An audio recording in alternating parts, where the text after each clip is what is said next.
বিসমিল্লাহির রহমানির রহিম। সুধী মণ্ডলী, আসসালামু আলাইকুম। গত জুলাই আগস্ট মাসে ছাত্র জনতা আন্দোলনে যারা শহীদ হয়েছেন তাদের আত্মার মাগফিরাত কামনা করছি এবং যারা আহত হয়েছেন তাদের দ্রুত আরোগ্য কামনা করছি।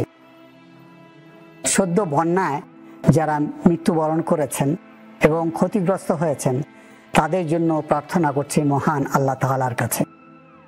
সরকার ছাত্র জনতা যেভাবে ক্ষতিগ্রস্তদের পাশে আসে দাঁড়িয়েছে তা অত্যন্ত প্রশংসনীয়। আমি নিশ্চিত অতি সত্বর ক্ষতিগ্রস্ত পরিবারবর্গ তারা নিজ বাড়িতে ফিরে যেতে পারবে এবং দৈনন্দিন কাজে ব্যস্ত হয়ে যাবে। 5ই আগস্ট স্বৈরাচার সরকারের পতনের পর বিডিআর বিদ্রোহের কিছু প্রত্যক্ষদর্শীগণ এবং পরিবারবর্গ তাদের অভিজ্ঞতা তুলে ধরেছেন।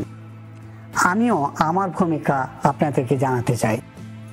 বিডিআর বিদ্রোহ দমনে সেনাবাহিনী তথা সেনাপ্রধানের ভূমিকা সম্বন্ধে অনেকের জানা নেই এবং তারা নেতিবাচক ধারণা পোষণ করছেন।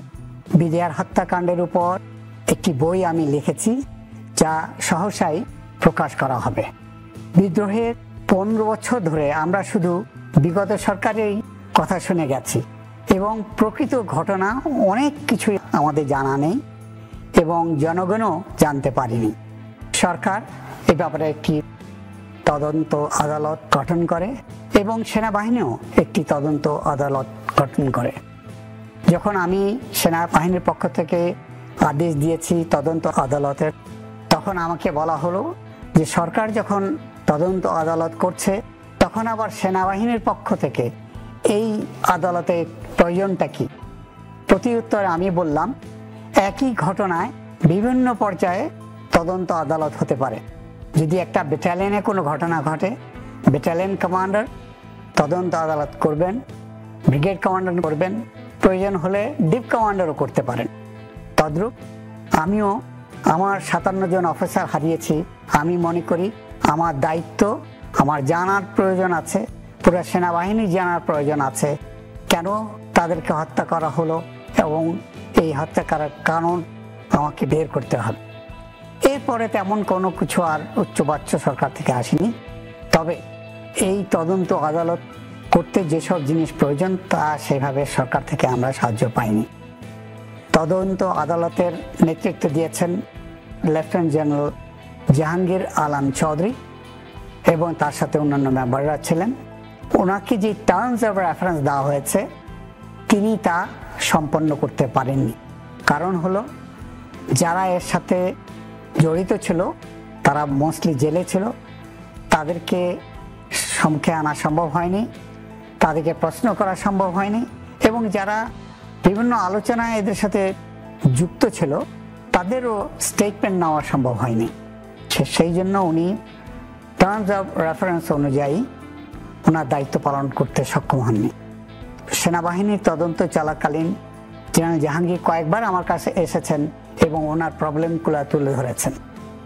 হাওয়েভার আমি নিশ্চিত যে উনি এখন স্বরাষ্ট্রমন্ত্রী হয়ে এই তদন্ত আদালত প্রয়োজন হলে পুনর্গঠিত করে সম্পূর্ণ তথ্য বের করে এবং কারা এর সাথে জড়িত দেশে এবং বাহিরে তার নির্ণয় সক্ষম হবেন। আপনাদেরকে জানাতে চাই যে এই নতুন সরকার যখন গঠন হয় তখনই আমি জাহাঙ্গীরকে টেলিফোন করি এবং ওনাকে রিকোয়েস্ট করি যাতে উনি এই তদন্ত আদালতের ব্যাপারে ব্যবস্থা নেন এবং জনগণ জানুক কারা এর সাথে জড়িত এবং কেন নিরপরাধ 57 জন অফিসারকে খুন করা হলো। কি ঘটেছিল সেদিন পিলখানায়, কারা এর সাথে জড়িত ছিল, কেন 57 জন অফিসার সহ মোট 74 জন অফিসারকে হত্যা করা হলো, সেনাবাহিনীর ভূমিকা কি ছিল তা আমি সংক্ষেপে বর্ণনা করছি। 25শে ফেব্রুয়ারি সকাল 7:30টায় সেনা সদরে প্রতিদিনের মতো তার কাজ শুরু করে। কর্মসূচিতে সেদিন একটি গুরুত্বপূর্ণ মিটিং ছিল, সেটা হলো জিএসপিসি মিটিং। এই মিটিংয়ের মাধ্যমে সেনাবাহিনী সিদ্ধান্ত নেয় নেক্সট ইয়ারে কি কি জিনিস প্রকিউর করবে। এই সভার সভাপতি সেনাপ্রধান এবং মেম্বার্সরা হলেন সেনাবাহিনীর পিএসওসগণ, নির্ধারিত ডাইরেক্টর এবং রেলেভেন্ট সিনিয়র অফিসার্স। সেদিন সকাল থেকে আমি এই জিএসপিসি মিটিং অ্যাটেন্ড করার প্রস্তুতি নিচ্ছিলাম। আনুমানিক সকাল 9:15টায় সিজিএস লেফটেন্যান্ট জেনারেল সিনা ইবনে জামালি আমার অফিসে আসেন এবং বলেন যে স্যার, আমাদের কাছে কিছু 81 মিলিমিটার মর্টার আছে যেটা সেনাবাহিনী ব্যবহার করে না। এটার গুদামজাত করা এবং রক্ষণাবেক্ষণ আমাদের জন্য টাফ হয়ে যাচ্ছে। তবে বিডিআর 81 মিলিমিটার মর্টারগুলো ব্যবহার করে। আপনি যদি ডিজিবিডিআর এর সাথে কথা বলেন তাহলে তারা যদি হেড ট্রান্সফার করে নিয়ে যায় আমাদের অনেক উপকার হবে। আমি প্রস্তাবের গুরুত্ব অনুধাবন করে এডিসি ক্যাপ্টেন জুনায়েদকে বলি ডিজিবিডিআরকে টেলিফোনে সংযোগ দেওয়ার জন্য, এবং সে সংযোগ দিল। শুভেচ্ছা বিনিময়ের পরে ডিজিবিডিআর জেনারেল শাকিলের সাথে আমার কথা শুরু হয় এবং আমি ওনাকে 81 মিলিমিটার মর্টার গ্রহণের জন্য প্রস্তাব দিই। তিনি সানন্দে গ্রহণ করলেন। পরে গতকালের বার্ষিক প্যারেডের প্রশংসা করে কনভারসেশন সমাপ্তি করি। কনভারসেশনে মনে হয়েছে he is an high moral. এখন পর্যন্ত বিদ্রোহীদের পরিকল্পনা সম্বন্ধে তিনি কিছুই জানতেন না বলে আমার বিশ্বাস। যদি জানতেন তাহলে নিশ্চয়ই তিনি আমাকে অবহিত করতেন। 9টা বাজার 2 মিনিট বাকি আমি এবং সিজিএস জিএসপিসি মিটিংয়ের জন্য কনফারেন্স রুমের উদ্দেশ্যে যাত্রা করি। হয়তো জেনারেল শাকিল তার অফিস থেকে সেন্ট্রাল দরবারে অ্যাটেন্ড করার জন্য একই সময় অফিস ত্যাগ করেন। সকাল 9টায় জিএসপিসি মিটিং শুরু হয় এবং আমরা ব্যস্ত হয়ে যাই আমাদের পারচেজের ব্যাপারে। 9:30টার দিকে আমার প্রিন্সিপাল সেক্রেটারি কর্নেল ফিরোজ সভাকক্ষে প্রবেশ করেন এবং আমার কানে কানে এসে বলেন, স্যার, পিলখানায় গন্ডগোল হচ্ছে, আপনার দিক নির্দেশনা প্রয়োজন। মনে মনে ভাবলাম একটু আগেই তো ডিজিবিডিআর এর সাথে কথা হলো, হঠাৎ কি হলো? সে যাই হোক, সভা স্থগিত করে সিজিএস এবং ডাইরেক্টর মিলিটারি অপারেশনকে সঙ্গে নিয়ে আমার অফিসে এলাম। ঘটনা সম্বন্ধে বিস্তারিত জানার জন্য আমি জেনারেল শাকিল এবং প্রাক্তন প্রধানমন্ত্রীকে টেলিফোনে সঙ্গে দেওয়ার জন্য এডিসি ক্যাপ্টেন জুনায়েদকে নির্দেশ দিই। তাদের ফোন কন্টিনিউয়াসলি ব্যস্ত ছিল এবং তাৎক্ষণিক সংযোগ দেওয়া সম্ভব হয়নি। এরই মধ্যে সামরিক গোয়েন্দার মাধ্যমে পিলখানা সম্বন্ধে তথ্য আসা শুরু করলো এবং আমাকে জানানো হলো যে কি ঘটছে পিলখানায়। পরিস্থিতির ভয়াবহতা উপলব্ধি করে সময় বাঁচাতে কারো নির্দেশ ছাড়া আমি 46 ইন্ডিপেন্ডেন্ট ইনফ্যান্ট্রি ব্রিগেডকে অপারেশনের জন্য প্রস্তুত হতে নির্দেশ দিই এবং তারা তাৎক্ষণিক ব্যাটল প্রসিজার শুরু করে, যার নামকরণ করা হয় অপারেশন রেস্টোর অর্ডার। গৃহীত পদক্ষেপ সম্বন্ধে পিএসওএফডি জেনারেল মবিনকে অবহিত করি। 9:47 ডিজিবিডিআরকে ফোনে পাওয়া গেল। আমি ওনাকে জিজ্ঞেস করলাম কি হয়েছে। তিনি এক ভয়াবহ পরিস্থিতি সংক্ষিপ্ত বিবরণ আমাকে বলেন। তিনি বলেন, দরবার চলাকালীন 2 জন সশস্ত্র সৈনিক দরবার হলে প্রবেশ করে। একজন আমার পিছনে এসে দাঁড়ায় এবং ফেইন্ট হয়ে যায়। অপরজন দরবার হল ক্রস করে বাইরে চলে যায়। তারপর পরই বাইরের থেকে গুলির শব্দ আসে এবং গুলির শব্দ শোনার সাথে সাথে দরবার হলে উপস্থিত সৈনিকবৃন্দ গন্ডগোল শুরু করে দেয় এবং তারা দাঁড়িয়ে যায় আর দরবার হল থেকে বের হয়ে যায়। মনে হলো these are all plan and being executed according to the plan. তিনি আরও বলেন, আমি সেক্টর কমান্ডার এবং ব্যাটালিয়ন কমান্ডার্সদেরকে পাঠিয়েছি তাদেরকে ফিরিয়ে আনার জন্য, যাতে করে পুনরায় দরবার শুরু করা যায়। তিনি আশা করেন যে সহসাই দরবার শুরু করতে পারবেন। আমি তাকে জানাই যে পরিস্থিতি মোকাবেলা করার জন্য 46 ইন্ডিপেন্ডেন্ট ইনফ্যান্ট্রি ব্রিগেডকে প্রস্তুত হওয়ার জন্য আদেশ দিয়েছি এবং সহসাই তারা পিলখানার উদ্দেশ্যে যাত্রা করবে। অনেকে মনে করেন যে ডিজি বিডিআর সাহায্যের জন্য আমাকে টেলিফোন করেছেন। এটা সত্য নয়। আমি ডিজি বিডিআরকে ফোন করি এবং আমরা কি ব্যবস্থা নিচ্ছি তা ওনাকে জানিয়ে দিই। তিনি আমাকে ফোন করেননি। 9:54 আমি সাবেক প্রধানমন্ত্রীকে মোবাইল টেলিফোনে পেলাম। এর মধ্যে বিডিআর বিদ্রোহ সম্বন্ধে তিনি অনেক তথ্য পেয়ে গিয়েছিলেন। আমি 46 ব্রিগেডকে যে অপারেশনের জন্য প্রস্তুত হতে বলেছি তা ওনাকে জানাই এবং তিনি জানতে ছিলেন কতক্ষণ সময় লাগবে এই ব্রিগেডকে তৈরি করতে। আমি বললাম যে সাধারণত 6 ঘন্টা লাগে, বাট তাড়াতাড়ি করে আমরা 2 ঘন্টায় করতে পারি। আমি অলরেডি কমান্ডার 46 ব্রিগেডকে বলেছি যত তাড়াতাড়ি পারে তারা যেন প্রস্তুত হয়। আমি ওনার থেকে এই ব্রিগেডটাকে পিলখানা যাত্রা শুরু করার জন্য আদেশ চেয়েছিলাম। উনি ওই আদেশ দিলেন।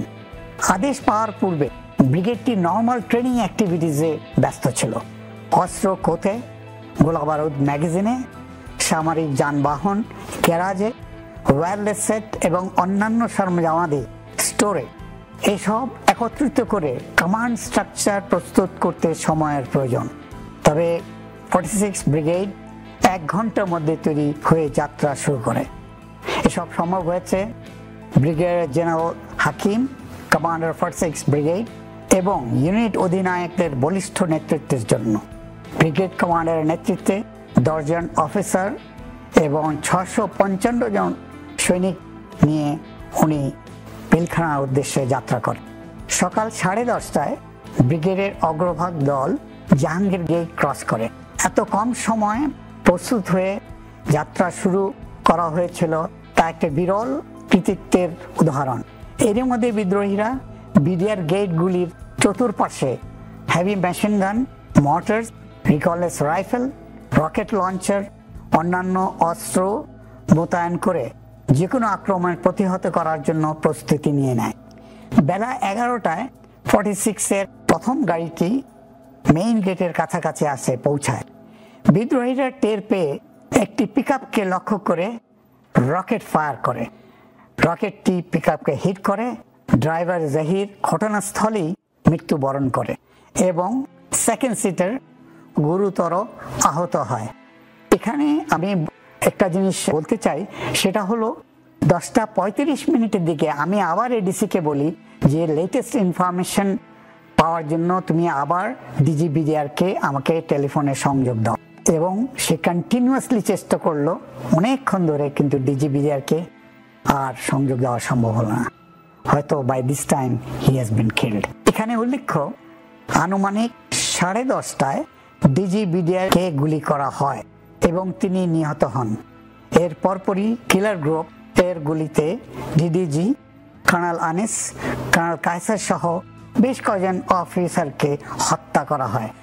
লেফটেন্যান্ট কর্নেল শামসের ধারণা অনুযায়ী 10:30 থেকে 11টার মধ্যে বেশিরভাগ অফিসারকেই হত্যা করা হয়েছে। আর আমাদের ব্রিগেডটি পৌঁছে 11টার পরে পিলখানার কাছে। তার মানে আমরা পৌঁছবার আগেই বেশিরভাগ হত্যাকাণ্ড তারা করে ফেলেছে। সাধারণত আক্রমণের পূর্বে সেনাবাহিনী শত্রুর দুর্বল স্থানগুলি বের করে নেয় এবং সেই স্থান দিয়ে আক্রমণের পরিচালনা করে। রকেট লঞ্চার দিয়ে আক্রমণ করার পরে ব্রিগেডটি ডিপ্লয় হয়ে যায় এবং তারা রিকনেসেন্স শুরু করে এবং তাদের উইক পয়েন্টগুলা বের করার চেষ্টা করছিল।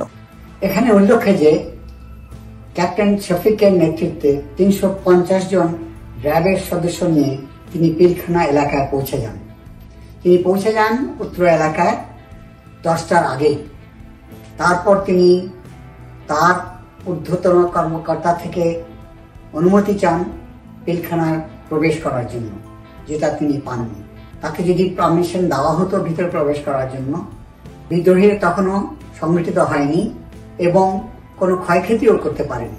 তিনি ইজিলি তাদেরকে কন্টেইন করতে পারতেন এবং কিছুক্ষণ পরেই আমরা এসে তার সাথে মিলিত হয়ে বিদ্রোহীকে কন্টেইন করে তাদেরকে দমন করা আমাদের পক্ষে অতি সহজ হয়ে পড়ত, আর তারাও কোনো অফিসারকে খুন করতে পারতো না। পিলখানার ভিতরে কি হচ্ছে, তারা কি অফিসারকে জিম্মি করছে না হত্যা করছে? শুধু আমরা গুলির আওয়াজ শুনছি এবং এই গুলির আওয়াজ ওরা ওই এলাকায় ছড়িয়ে পড়ছে চারিপাশে। গোয়েন্দার থেকে আমরা কোনো তথ্যই পাচ্ছিলাম না। শুধু ইলেকট্রনিক মিডিয়ার লোকজন ওখানে লাইভ প্রোগ্রাম কভার করছিল। তার মধ্যে ছিল আমার যা স্মরণ পড়ে, মুন্নি সাহা টেলিকাস্ট করছিল লাইভ, এবং বিদ্রোহীরা অফিসার সম্বন্ধে বিভিন্ন ভুল বক্তব্য, মিথ্যা বক্তব্য তুলে ধরছিল জনগণের সামনে, এবং এর মাধ্যমে একটা ভুল ধারণা সৃষ্টি হচ্ছিল অফিসার সম্বন্ধে। এছাড়াও বিডিআর অন্যান্য ক্যাম্পে এই বিদ্রোহী ছড়িয়ে দিতে সাহায্য করছে। সেনাপ্রধানের ক্লোজ প্রোটেকশনের জন্য একটি সেকশন কমান্ডো ঢাকায় থাকে। বিদ্রোহীদের গতিবিধি নির্ধারণের জন্য হেলিকপ্টার যোগে তাদেরকে অত্র এলাকায় পাঠানো হয়।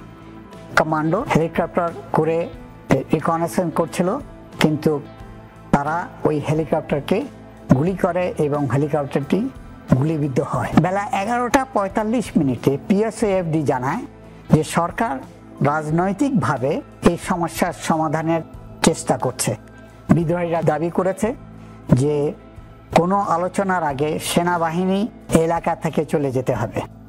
তাই সরকার আদেশ করলো যে 46 ব্রিগেড এবং অন্যান্য যারা সেনাবাহিনীর পক্ষ থেকে এখানে আসছে সবাই should be out of sight, এবং বলা হলো যে অ্যাটলিস্ট 2 কিলোমিটার উত্তরে যেন চলে যায়, আর যদি সমঝোতা না হয় ওদের সাথে তাহলে সামরিক অভিযান পরিচালনা করা হবে।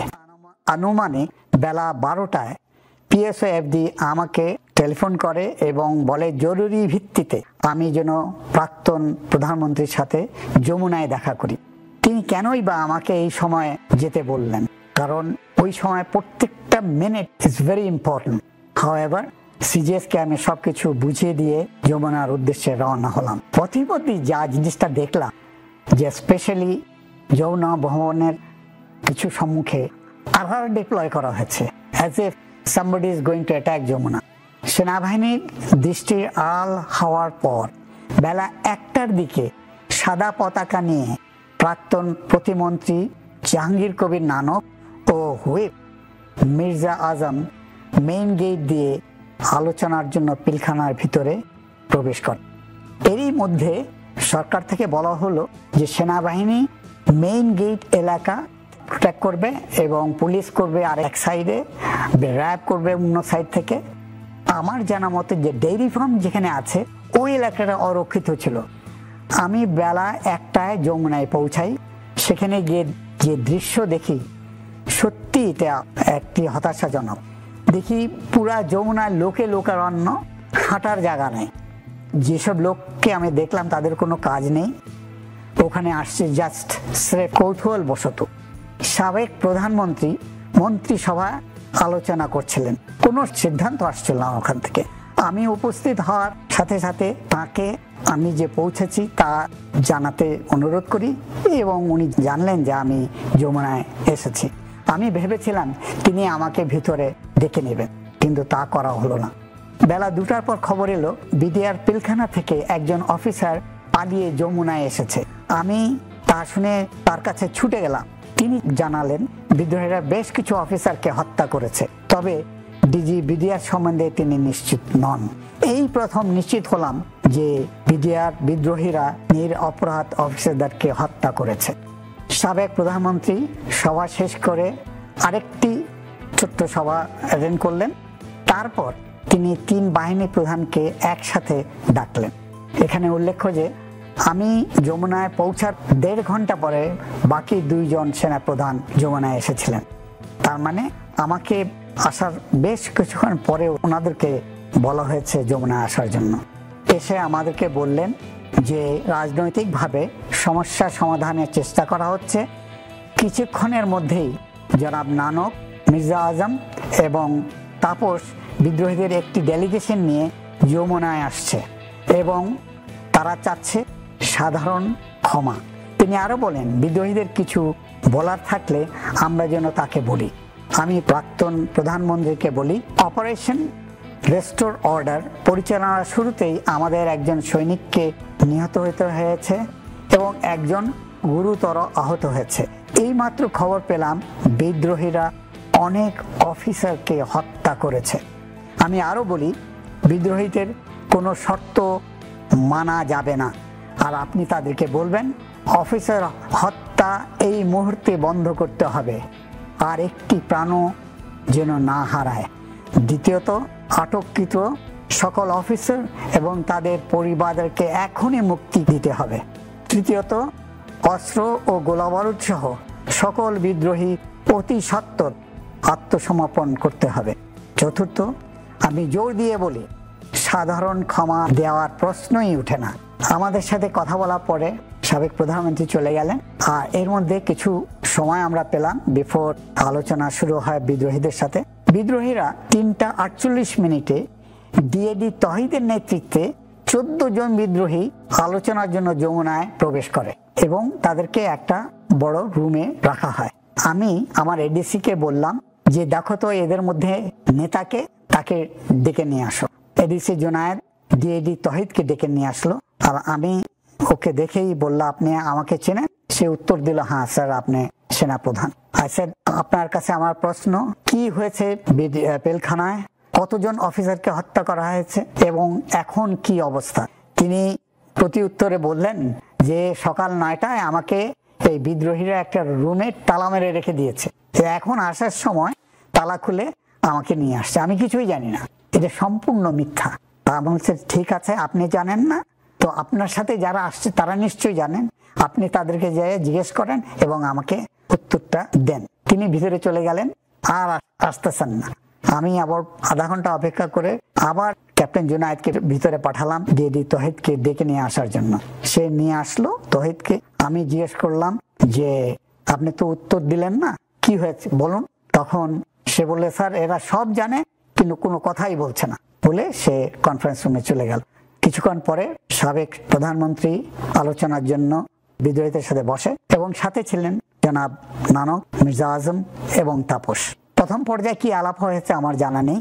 তার কিছুক্ষণ পরে সাবেক প্রধানমন্ত্রী রুম থেকে বের হয়ে আমাকে ডাকলেন, শুধু আমাকে, যে তুমি আসো ভিতরে। তা আমি গেলাম।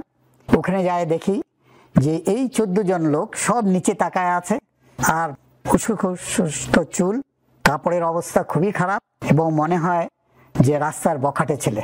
তাদের ডিমান্ড কি ছিল আমি জানি না, হয়তো প্রথম পর্যায়ে ওটা সাবেক প্রধানমন্ত্রীকে জানিয়েছেন, বাট এখন প্রধানমন্ত্রী বললেন যে, যেটা আমি শুনেছি, যে তোমরা অস্ত্র গোলাবারুদ সারেন্ডার করো এবং সবাই ব্যারাকে ফেরত চলে যাও। এবং পরে উনি সাধারণ ক্ষমা ঘোষণা করলেন। আলোচনার শেষে জনাব নানক অপেক্ষামান সাংবাদিকদেরকে জানালো আলোচনার সারাংশ এবং এটাও বললেন যে প্রধানমন্ত্রী এই বিদ্রোহীদেরকে সাধারণ ক্ষমা ঘোষণা করেছেন এবং তারা বলেছে তারা এখন আত্মসমর্পণ করবে এবং ব্যারাকে ফেরত যাবে। বিদ্রোহীরা 6:37 যমুনা ত্যাগ করে পিলখানার উদ্দেশ্যে যাত্রা শুরু করে। পিলখানা পৌঁছেই ঘোষণা দেয় যে যতক্ষণ পর্যন্ত সাধারণ ক্ষমার প্রজ্ঞাপন তাদের হাতে না আসবে ততক্ষণ পর্যন্ত তারা আত্মসমর্পণ করবে না। তারা পুনরায় গোলাগুলি শুরু করে এবং অফিসারদেরকে খুঁজতে থাকে। রাত 12টায় স্বরাষ্ট্রমন্ত্রী সাহারা খাতুন, আইন প্রতিমন্ত্রী জনাব তাপস ও আইজিপি পিলখানায় বিদ্রোহীদের সাথে আলোচনার জন্য যান এবং তাদের সাথে বসেন। এক পর্যায়ে বিদ্রোহীরা কিছু অস্ত্র সমর্পণ করে এবং 8টি পরিবারকে মুক্তি দেয়। তার মধ্যে শুধু 3টি পরিবার ছিল সেনাবাহিনী অফিসারদের পরিবার এবং 5টি ছিল ডিএডি ফ্যামিলিজ। স্বরাষ্ট্রমন্ত্রী সাহারা খাতুন জানতেন যে অফিসার্স এবং ফ্যামিলিদেরকে কোয়ার্টার গার্ডে বন্দি করে রাখা হয়েছে, কিন্তু তিনি তাদের মুক্তির ব্যাপারে কোনো উদ্যোগ নেননি এবং তাদের সম্বন্ধে খোঁজ খবরও নেননি। তিনি বের হয়ে ওই 8টি পরিবারকে নিয়ে পিলখানা থেকে বের হয়ে আসেন। এখানে উল্লেখ করতে চাই যে সকালে থেকেই যখন কিছু পরিবারদেরকে নিয়ে কোয়ার্টার গার্ডে রেখেছিল। কোয়ার্টার গার্ডের রুমগুলো খুবই ছোট। পরিবার, বাচ্চা, তারপর কারো কারো পিতামাতা এবং সার্ভেন্টস, মেড সার্ভেন্টস একটা রুমে গাদাগাদি করে রেখেছিল। খাদ্য নাই, পানি নাই, কি যে কষ্ট এটা আমরা নিশ্চয়ই উপলব্ধি করতে পারি। এবং কতক্ষণ পরপরই থ্রেট দিচ্ছিল, যদি সেনাবাহিনী ভিতরে আসে বা আক্রমণ করে তাহলে প্রত্যেককেই হত্যা করা হবে। এই থ্রেটটা ছাড়া প্রথম থেকে দিয়ে আসতেছিল। এবং এই খবরটা আমার ওয়াইফকেও কিছু অফিসার লেডিস যারা বাইরে ছিল তারা ফোন করে জানিয়েছে।